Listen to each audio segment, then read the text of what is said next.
ధ్రువ్, ధ్రువ్, ఒకసారి some X channel వాళ్ళ live show చూడు. ఎందుకు సార్ ఏమైంది? అరే చూడు ముందు, తర్వాత మాట్లాడు అని కాల్ కట్ చేస్తాడు. ధ్రువ్ సరే అని అందులో చూస్తే స్ట్రెచ్చర్ మీద ఉండి ఫిట్స్ వల్ల ఊగిపోతూ ఉన్న అమ్మాయిని ఆ వీడియో చివరలో చూసి డౌట్‌గా అనిపించి ఫోన్ అవ్వటంతో జూమ్ చేసి చూసేసరికి ధన్య ఉండటం చూసి కంగారుగా ఫోన్ చేస్తాడు. ఏంటి చూసావా? ధన్యేనా ఆ అమ్మాయి? సార్ ఎక్కడ అది? లొకేషన్ ఏంటి? ఢిల్లీ అది. అయితే రసూల్ ఉన్నట్టయితే. బాగా తన గురించి ఇన్ఫర్మేషన్ తీసుకుని ఇన్ఫార్మ్ చెయ్యి మాకు. సరే సార్ ఇప్పుడే బయలుదేరుతున్నా. సరే ధ్రువ్ జాగ్రత్త. సార్ ఏంటి ధ్రువ్? Thank you sir. అది తర్వాత. ముందు పో అక్కడికి అని కాల్ కట్ చేస్తాడు. ధ్రువ్ వెంటనే ముంబై నుండి దొరికిన ప్లేన్ ద్వారా ఢిల్లీలోకి దిగి చెప్పిన హాస్పిటల్‌కి వెళ్లి రిసెప్షన్‌లో అడిగితే ఆ అమ్మాయి ధ్రువ్‌ని చూసి మీ రిలేషన్ ఏంటి ఆ పేషెంట్‌కి అని అడుగుతుంది. హస్బెండ్. ప్లీజ్ త్వరగా చెప్పండి. సరే అని ధ్రువ్‌తో రిజిస్టర్‌లో రాయించి నంబర్ చెప్తుంది. అది విని ధ్రువ్ పరిగెత్తుకుంటూ వెళ్లి ఆ రూమ్ డోర్ అద్దం నుండి చూస్తాడు. బెడ్ మీద అదే పనిగా నిద్రపోతూ ఉన్న ధన్యని చూసి నమ్మలేనట్టుగా ధ్రువ్ అద్దంని తడుముతూ లోపలికి వస్తుంటే ధన్య పక్కనే కూర్చుని ఏదో సైంటిస్ట్‌లా ఫోన్ని యగాదిగా చూస్తూ కెలుకుతూ ఉన్నవాడు అల్లా డోర్ సౌండ్‌కి తల ఎత్తి చూస్తాడు. ధ్రువ్ కేవలం ధన్యని మాత్రమే చూస్తూ ముందుకి నమ్మలేక నడుస్తూ ఉండటం చూసి ఎవరు మీరు? ఎవరు కావాలి? అని అంటాడు ధన్య వైపుకు రాకుండా ఆపుతూ. తనని ధన్య వైపుకు చేరకుండా ఆపుతున్న వాడి చేతిని కనీసం చూడకుండా చేతిని మెలితిప్పి దూరంగా తోసేసి ధన్య చేతిని పట్టుకొని నెమ్మదిగా నిమురుతూ ఉంటాడు. ఏదో గాజు బొమ్మని పట్టుకున్నట్టు. ఎక్కడ చెయ్యి జారితే విరిగిపోతుందేమో అని అన్నట్టు. వాడు ఆ చెయ్యిని చూసుకుంటూ ధ్రువ్ వైపు కోపంగా వచ్చి కొడుతుంటే ధ్రువ్ ధనిని వదలకుండా ఇంకో చేతితో వాడిని కొట్టి దూరంగా తోసేస్తాడు. ధని నుండి చూపు తిప్పకుండా ఎక్కడ కళ్ళు మూస్తే మాయమవుతుందో అన్న భయంతో వాడు కోపంగా మళ్ళీ లేసి ధ్రువ్ దగ్గరికి వస్తూ ఒక్క నిమిషం ఆగి ఇలా కాదు అని బల్లికి ఫోన్ చేసి అన్నా వీడెవడో కానీ ఆ శవం అమ్మాయి దగ్గరికి వచ్చి వదలట్లేదు. దగ్గరికి వెళ్తే కొడుతున్నాడు అని అంటాడు చేతిని చూసుకుంటూ. దాంతో నా పేరు చెప్పావా? లేదన్నా. ఉష్ అసలు నిన్నెందుకు పంపానురా బాబు వాడితో. ముందు వాడికి ఫోన్ ఇవ్వు. అన్నా నాకు చెప్పు ఏం చెయ్యాలో? ఇప్పటిదాకా చేసావు కదా! అది చాలు. ఇక ఇవ్వు వాడికి. అలానే అన్నా అని ధ్రువ్‌కిస్తాడు. ధ్రువ్ అది తీసుకొని చెప్పు. ఎవరు నువ్వు? ఆ అమ్మాయికి నీకు ఏంటి? అది నీకనవసరం. ముందు నీకు ఎలా దొరికిందో చెప్పు. అది నీకు కూడా అనవసరం. చూడు ఇలా అయితే పనవ్వదు. ఎక్కడ కలవాలో చెప్పు. సరే పాత ఢిల్లీకి రా ముందు. అక్కడి నుండి మా వాడు వస్తాడు నీ దగ్గరికి.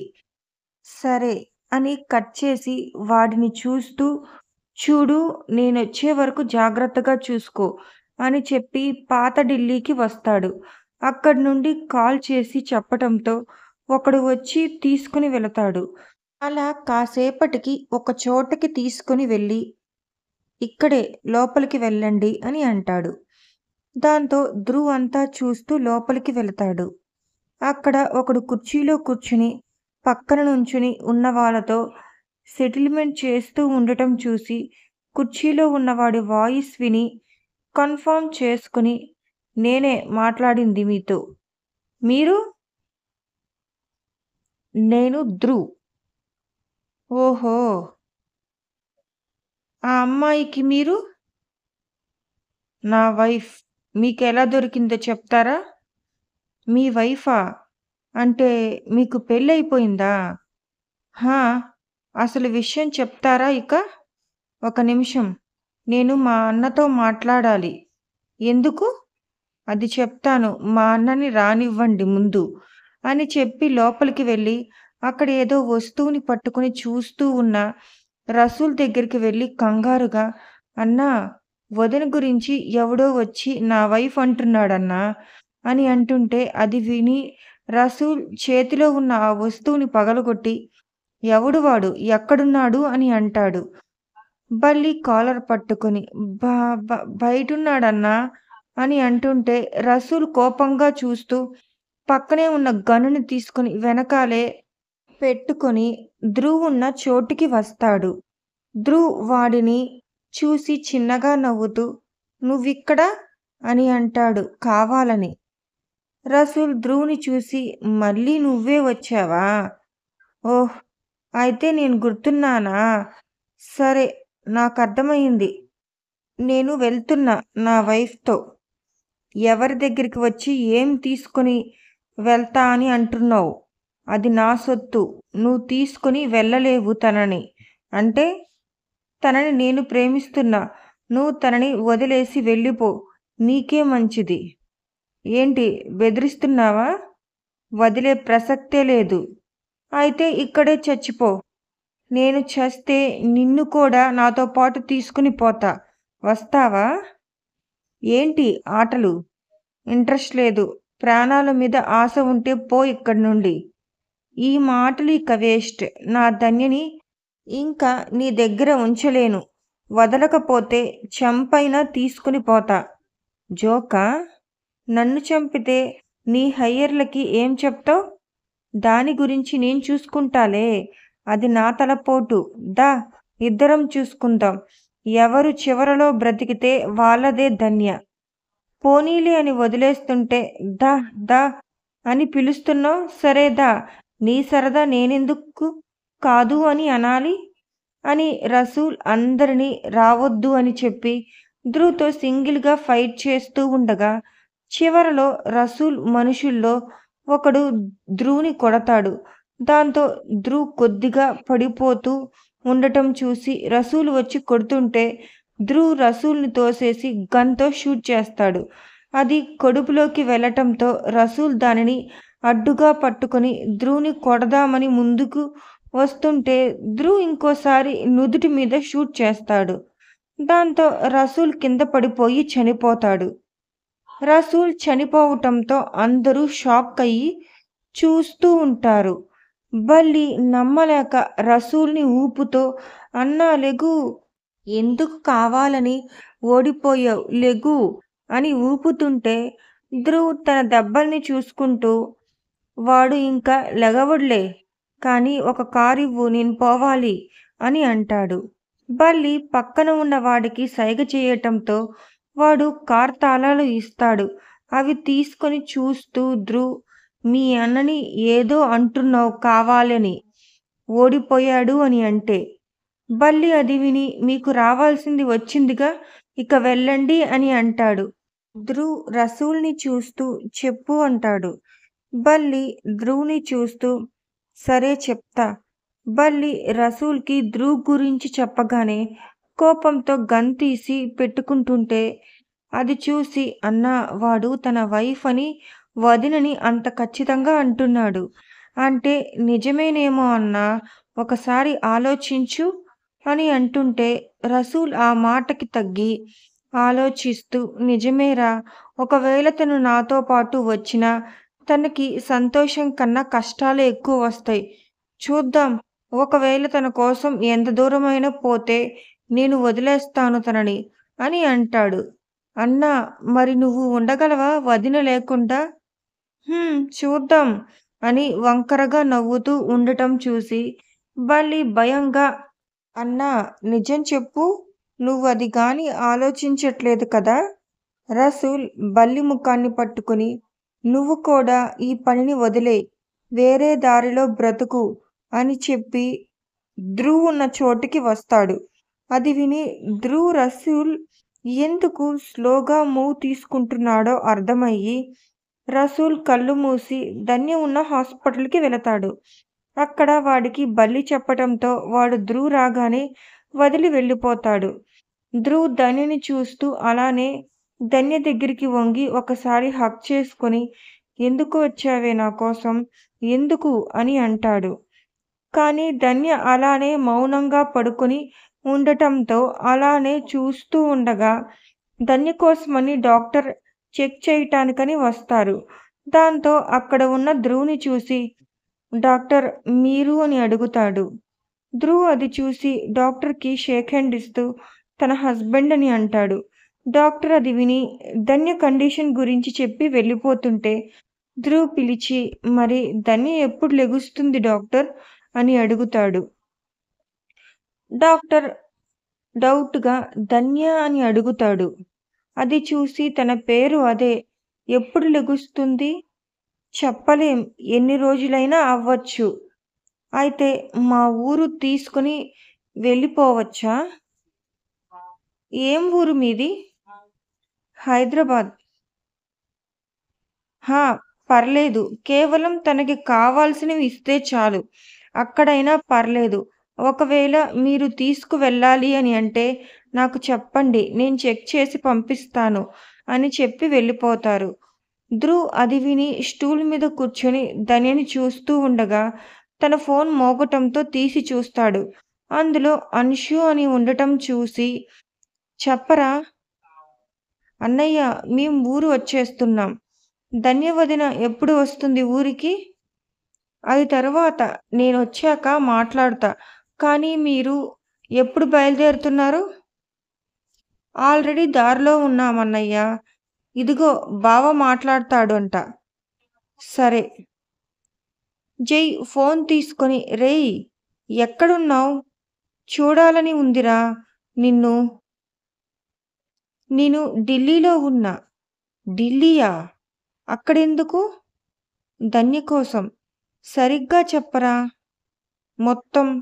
సరే అని ధన్య జాబ్‌ని వదిలేసి రావటం, ముంబైలో వాళ్ళ దగ్గర ఇరుక్కుపోవటం, ధన్యకి ఇలా అవ్వటం మొత్తం చెప్పాక, "రేయ్ ఇంత జరిగిందా? ఏం చెప్పమంటావురా బాబూ! మీ చెల్లి నా బతుకుని రోలర్ కోస్టర్‌లా తయారు చేసిందిరా బాబూ. రోజుకో రంగు చూపిస్తుంది." అది విని నవ్వుతూ ఇంకా మా రాక్షసి ఏ నయమేమోరా అని అంటుంటే, "మూసుకోరా. సర్లే ఎప్పుడొస్తున్నావ్ ఇంటికి?" "ఈ రోజుండి రేపు తీసుకొని వస్తా అంబులెన్స్‌లో మన ఇంటికి." "సర్లే చెల్లికి ఇక ప్రాబ్లమ్ లేదుగా? ఇప్పటికైతే పర్లేదురా" అని అంటాడు ధన్యని చూస్తూ. "సరే నేనిక ఉంటాను. జాగ్రత్తగా వచ్చెయ్." "సరేరా" అని కట్ చేసి ధన్యని చూస్తూ నుదుటి మీద చిన్నగా ముద్దు పెట్టి, "లెగవవే బాబూ, నీ మాటలు ఇన్ని రోజులు వినలేదుగా, బెంగగా ఉంది" అని అంటూ ఉండగా తన చేతి మీద ఉన్న దబ్బల్ని చూసి ఫస్ట్ ఎయిడ్ చేయించుకొని వస్తాడు.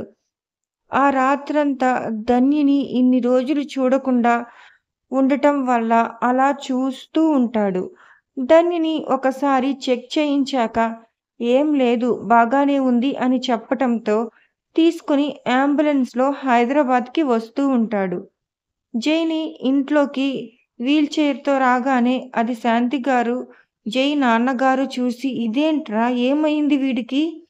అన్షు వచ్చాడు" అని అంటారు. జై కాళ్ళని చూస్తూ.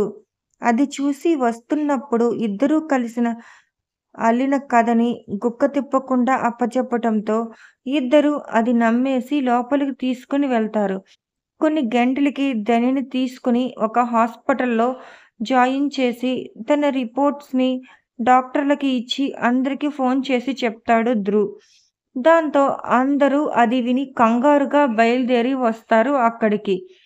ముందుగా లతా ప్రసాదులు వచ్చి ధనిని చూసి ధ్రువ్‌తో, "ఎలాంటి పిల్లని ఇలా తీసుకొచ్చావురా? ఏమైందసలు దీనికి?" అని ధ్రువ్ కాలర్ పట్టుకుని ఊపేస్తుంటే అప్పుడే ప్రశాంత్, ఉష, దీక్షలు రావటంతో అది చూసి అందరికీ అదే విషయం చెప్తాడు.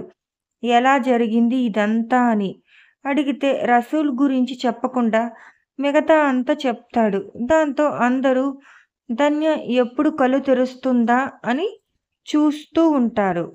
ఇచ్చిన మాట ప్రకారం ధన్య వచ్చేసింది అని ధ్రువ్ రెసిగ్నేషన్ చేసి వస్తాడు. రసూల్ చనిపోయాడు అని తన గురించి మీడియాకి తెలియడంతో మొత్తం దేశమంతా రసూల్ గురించి తెలుస్తుంది. జైకి మెల్లగా కాళ్ళతో నడుస్తూ ఉండటంతో మెల్లమెల్లగా నడవడం మొదలుపెట్టి మామూలుగా అయిపోతాడు. ధ్రువ్ రోజు హాస్పిటల్‌కి రావటం, ఆఫీస్‌కి వెళ్ళటం, మళ్ళీ హాస్పిటల్‌కి వచ్చి కబుర్లు చెప్పి ఇంటికి వెళ్ళటం ఇదే ఇక రోజు జరుగుతూ ఉండేది. కొన్ని రోజులకి అందరూ మామూలు అవ్వటంతో ఎవరి పనుల్లో వాళ్ళు చూసుకుంటూ ఉంటారు. కానీ ధన్య మాత్రం అలా పడుకొని ఉంటుంది. ప్రశాంత్ గారు ధ్రువ్ కోసమని సంబంధాలు మాట్లాడుతూ ఉంటుంటే ధ్రువ్ వాళ్ళ దగ్గర ఏదో ఒకటి చెప్పి అది చెడగొడుతూ ఉంటాడు. అలానే ధ్రువ్‌కి తోడుగా లతగారు వంతు పాడుతూ "నా కొడుకు మంచోడు కాదు. వాడు చెప్పింది నిజం" అని అంటూ అన్నీ చెడగొట్టేసి మనసులో మాత్రం "అమ్మా ధన్య, నీ కోసమని నా కొడుకుని అందరి దగ్గర ఇలా తిడుతున్నానే. కొంచెం లేసి నాకు ఈ బాధని తగ్గించురా" అని అనుకుంటూ ఉండగా ఒక సంబంధంలో అమ్మాయి మాత్రం "నేను నమ్మను. నేను ధ్రువ్‌తో కాలేజీలో కూడా తన గురించి తెలుసుకున్నాను. మీరు చెప్పింది ఏం నిజం కాదు" అని మొండికేస్తుంటే అది విని లతగారు "ఏంటమ్మా నీ ఉద్దేశం? నేను చెప్తున్నా కదా! నా కొడుకు మంచోడు కాదు అని. లోకంలో ఏ తెల్లైనా చెప్తుందా ఇలా తన కొడుకు గురించి?" అని అంటుంటే ఆ అమ్మాయి మాత్రం "మీరు ఎన్నైనా చెప్పండి. కానీ నేను మాత్రం మీ అబ్బాయినే చేసుకుంటా. ఎంత అందంగా ఉంటాడో తెలుసా మీ అబ్బాయి" అని అంటూ ధ్రువ్‌కి సైట్ కొడుతుంది. అది చూసి ధ్రువ్ లతగారితో "అమ్మా, నేను ఈ పిల్లని చేసుకుంటా. చూడు నీ కోడలిలా కాకుండా ఎంత బుద్ధిగా ఉందో, ఎంత చక్కగా ఉందో" అని అంటుంటే లతగారు అంత ఎత్తున లేసి "ఏంట్రా నువ్వనేది? ఎంత అందంగా ఉంటుంది నా కోడలు? దీనికి నా కోడలికి ఏమైనా కూసంతైనా కలుస్తున్నారా?